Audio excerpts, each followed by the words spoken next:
යන්නේ ඉනෝ කක්ක හොයාගෙන. මං ඉනෝ කක්ක ආයි ඉස්සර කැපි දැන් කපන්න. මේ තමයි අපේ තාත්තගේ පුංචි මාලිගාව.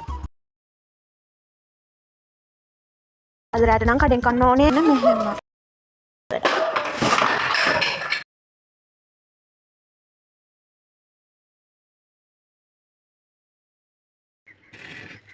සෑහෙන කල් වල දැන් ඉතින් ගිහලා අච්චින් බැලුවත් තමයි අහන්න තියෙන්නේ. හායි කොහමද? good morning මගේ ආදරණීය යාළුවනේ. ඉතින් කොහොමද? මම දන්නවා මං වගේම hina වෙලා සතුටින් ඔයාලත් ඉන්නවා කියලා. ඉතින් මේ විදිහට ඍතුගේ තවත් දවසක් ගෙවන හැටි ඔයාලත් එක්ක බෙදා ගන්නයි මම ආවේ. දැන් වෙලාව හවස 3යි. මම ලෑස්ති වෙලා ඉන්න අපේ තාත්තලාගේ ගෙදර යන්න. එයා ලංකාවේ නෙවෙයි ඉන්නේ. ඒකෙන් හින්දා එයාගේ ගෙදර බලාගන්නේ මම. ඉතින් මම මේ හදන්නේ අද තාත්තගේ ගෙදර වත්තේ තනකොළ කපන්න කෙනෙක්ව එක්කයි යන්න. ඉතින් මට ආරංචි වුණා ඉනෝක කියලා කෙනෙක් ඉන්නවා කියලා මෙන්න මේ පාරේ. මේ යන්නේ ඉනෝ කක්කව හොයාගෙන. අඩෝ මං ඉනෝ කක්ක නෑ යානේ. ඒ ඉනෝක නෙවෙයි තනකොළ කපන ඉනෝකක්කයි මං හොයාගෙන යන්නේ. පාර කිව්ව විදිහට නම් මේ පාරේ අන්තිම ගෙදර කියලා තමයි මට කිව්වේ. මේට කලින් මේ පැත්තට ඇවිල්ලත් නැහැ. බලමු හොයාගන්න පුළුවන් වේවිද කියලා. කවුද? ඉනෝ කක්කලේ ගෙදර මේකද? එහා පැත්තේ ගෙදර. පාර වැරදුනා දැන් කෙනෙක්ගෙන් අහගත්තා. කිව්ව විදිහට නම් මෙන්න මේ ගෙදර. තනකොළ කපන ඉනෝක කියලා කෙනෙක්. ආයි ඉස්සර කැපි දැන් කපන්න. ඉනෝ කක්ක තනකොළ කපන එක නතර කරලා. දැන් ඉතින් තනකොළ කපා ගන්න වෙන කෙනෙක්ව හොයන්න වෙනවා.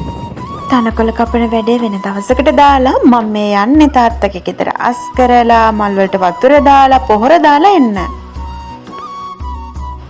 මේ තමයි අපේ තාත්තගේ පුංචි මාලිගාව. මම දැන් දවස් 3කින් මේ ගෙදර අස් කරන්න එන්න බැරි වුණා. ඒකෙන් වෙනදට වැඩි ගෙදර හැදි වෙලාද කොහෙද? ගෙදර කියලා කියන්නේ මේ ලෝකේ Tamanට තියෙන නිදහස්ම තැන. ඉතින් මේ තමයි අපේ තාත්තගේ නිදහස්ම තැන.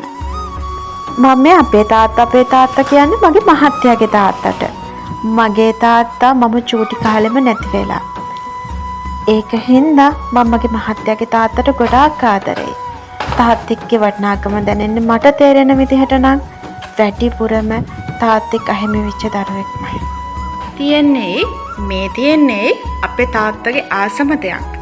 එයා ගොඩක් කැමති මේ පිත්තල බඩු වලට. දැන් මේ දිරිසි තියෙන මේවා කලින් තිබ්බේ කොහොමද? එතකොට මෙහෙට ගෙනාවේ කොහොමද කියලා මම දැන් දාන්නම්.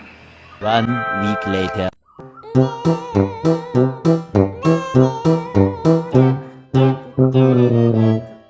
Two weeks later.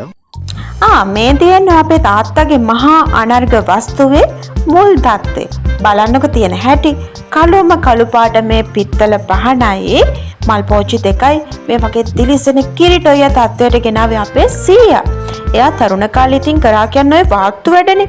හැබැයි ඉතින් මේක නිකම් පොලිෂ් කරේ නැහැ. බෝතලයක් ඕනේ කියලා තමයි මේක පොලිෂ් කරේ. පික්නි එකක් දාගෙන මම මේ ලට්ට ටික පොඩි බැඳගෙන යන්නේ තාත්තලාගේ ගෙදරට.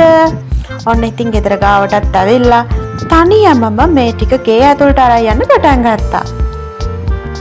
වැඩි බරක් තිබුණේ නැහැ. කුකුල පහන විතරක් මං හිතන්නේ කිලෝ 20ක් විතර තිබුණා. අනේ ඉතින් තාත්තගේ මේ ආදරණීය කුකුල පහන වෙනුවෙන් මෙච්චර කට්ටක් ආපු දූසින්ගිත්තගෙන අනුකම්පා හිතිලා තාත්තේ අද රැට නම් කඩෙන් කන්න ඕනේ. ඉතින් තාත්තා කිව්ව විදිහට රොසුකුසු මෑණියන්ගේ සුරුවම දෙපැත්තෙන් මල් පෝච්චි දෙක තිබ්බා. කුකුල පහනත් බොහොම අමාරුවෙන් මේ විදිහට මම සකස් කළා. මේක හරිම බරයි. විශේෂ දැනුවත් කිරීමයි.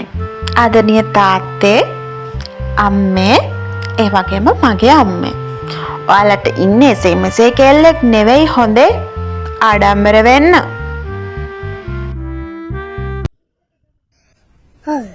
Hi. Hello family members and welcome back to my channel. ඔබ මේ සවන් දුන්නේ පොල්තෙල් පහනේ කතා වස්තුවටයි. දැන් ඉතින් මම පිහදාන්නේ අපේ ගෙදර තියෙන හොල්මන් පුටුව. අනේ මන්ද මට මේක දකිති මතක් එන්නම හොල්මන් ෆිල්ම්. මනෝපාරක් ගහපු මගේ ආතුල් කුඩුනේ මෙන්න මෙහෙම. වෙනදට මම මගේ තනියට ළඟ ගෙදරක අක්කා කෙනෙක් එක්කන් එනවා. හැබැයි ඉතින් අද එයාව එක්කන් එන විදිහකුත් නෑ. එයා අතරගම ගිහිල්ලා. ඒකෙන්ද මම අද ආවේ තනියම. බලන්නකො බැල්කනියට ආපුවාම තියෙන ලස්සන පුදුම නිදහසක් තියෙන්නේ. මං තාත්තලාගේ ගෙදර කැමතිම තැන තමා මේ බැල්කනි එක. තව කරන්න වැඩ රාජකාරි ගොඩක් තියෙනවා. ඒක හින්දා මම අත චුට්ටක් ඉක්මන් කළා. මොකද ගෙදර යන්න රෑ වුණොත් එහෙම ගෙදර ගියපු ගමන් ආච්චිගෙන් හොඳ දවස් මුරයක් අහන්න තමයි තියෙන්නේ. ඩ්‍රයි ක්ලීන් කරලා ගෙනාපු කර්ටන් ටිකත් මම මේ විදිහට ආයෙ දාන්න පටන් ගත්තා. අම්මෝ පටන් ගත්තට ලේසි වැඩක් නෙවෙයි. සෑහෙන අමාරු වැඩක්.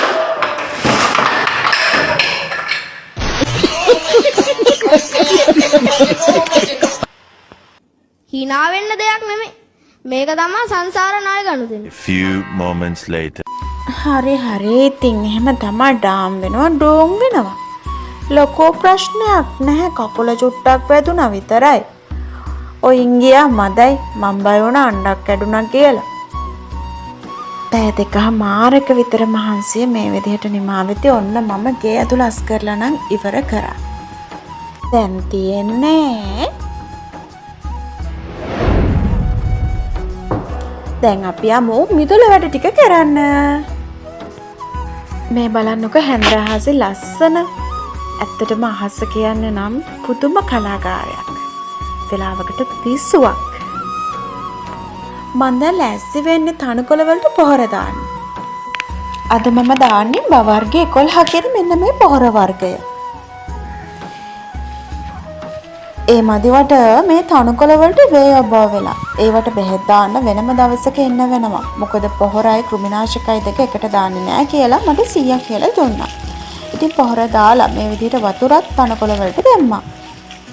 දැන් ඉතින් මල් වලට වතුර දාන්න ගමන් ඔයයි මමයි චුටි කයියක් ගහමුද?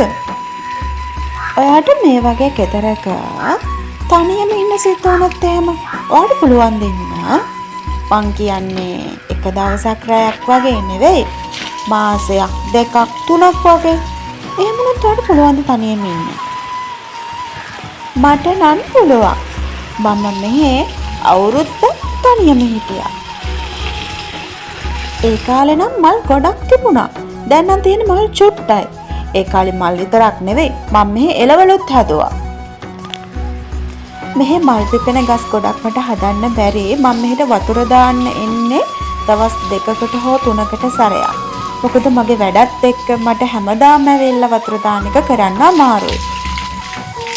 හැබැයි ඉතින් මල් පිපෙන ගස් හදුවොත් එහෙම හැමදාම උදේට හෝ හවසට වතුර දාන්න ඕනේ. ඒක හින්දා මේ වගේ වැඩි වතුර ඕන නැති මල් ගස් තමයි මේ හදලා තියෙන්නේ. මේ මල් ගස් ටිකට නම් මම හරිම ආසයි. මේ අඹ ගහ දැන් ගෙනල්ලා අවුරුදු 6ක් විතර වෙනවලු. හැබැයි තාම ගෙඩි හැදුනේ නැහැ. හැබැයි මම දැන් ටික දවසක ඉඳන් මේ ගහේ උඩට වතුර අල්ලන්න පටන් ගත්තා. බලන්න ඒ පාර එයා මට දීලා තියෙන දේ. මේ පාර ගහ පිරෙන්න අඹ මල් හැදිලා. චූටි අඹ ගැටක් තියෙනවා. අන්න ඉතින් මම දැන් ලෑස්ති වෙන මම අද අරගෙන ආපු මල් පැල ටික හිටවන්න. මම අද ගෙනාවා මෙන්න මේ පඳුරු ඕකීඩ් ටික. මේ විදිහට එක පොලිමකට මම පඳුරු ඕකීඩ් මල් ටික හදාගත්තා. වතුර දාලා ඉවර වෙද්දි මම හිටියේ මඩ නාලා. ඇඳුම ගන්න දෙයක් නැහැ. දැන් ඇඳුමත් දාගෙනම තමයි යන්න වෙන්නේ වොෂ් එකක් දාගෙන. වොෂ් එකක් දාන් මම දැන් ගෙදරට තුන් අල්ලන්න ඕනේ.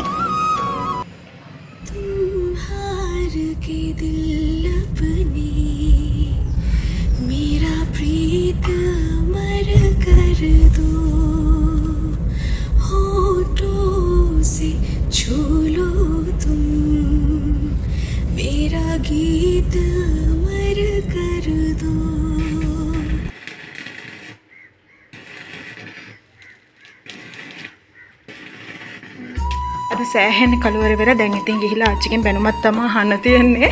වෙලාව හවස 6:45. අද හොඳ බැනුමක් අහන්න තියෙනවා ගෙදර ගිහිල්ලා ආච්චිගෙන්. ඉතින් මම තීරණය කරා බැනුමෙන් බේරෙන්න පුංචි කපටි වැඩක් කරන්න. ආච්චි ආසම දෙයක් අරගෙන යන්න මම හිතුවා. මේ තමයි මගේ කූට උපාය මාර්ගය. කරට පහක් දෙන්නකෝ. ඔව්.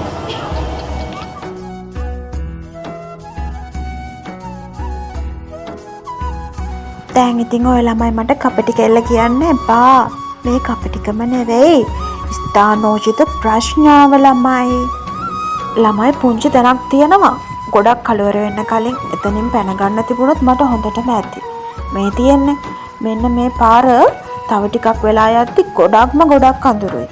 ඉතින් ඒ වෙලාවට නම් මෙතනින් යන්න මම චුට්ටක් බයයි. හැබැයි මේ වෙලාවට තියෙන නිස්කලංකිකමට නම් මම හරිම ආසයි. හායි කොහමද? මෙච්චර පරක්කු වෙලා තියෙද්දිත් මග හම්බෙන යාළුවන්ට හායි බායි කියගෙන ඔන්න මං ගෙදර ආවා. මොකද උනේ කියලා කියන්නම්. එහෙනම් ගිහින් එන්නම්. මතක කරලා subscribe කරන්න, like කරන්න, share කරන්න, comment එකක් දාන්න.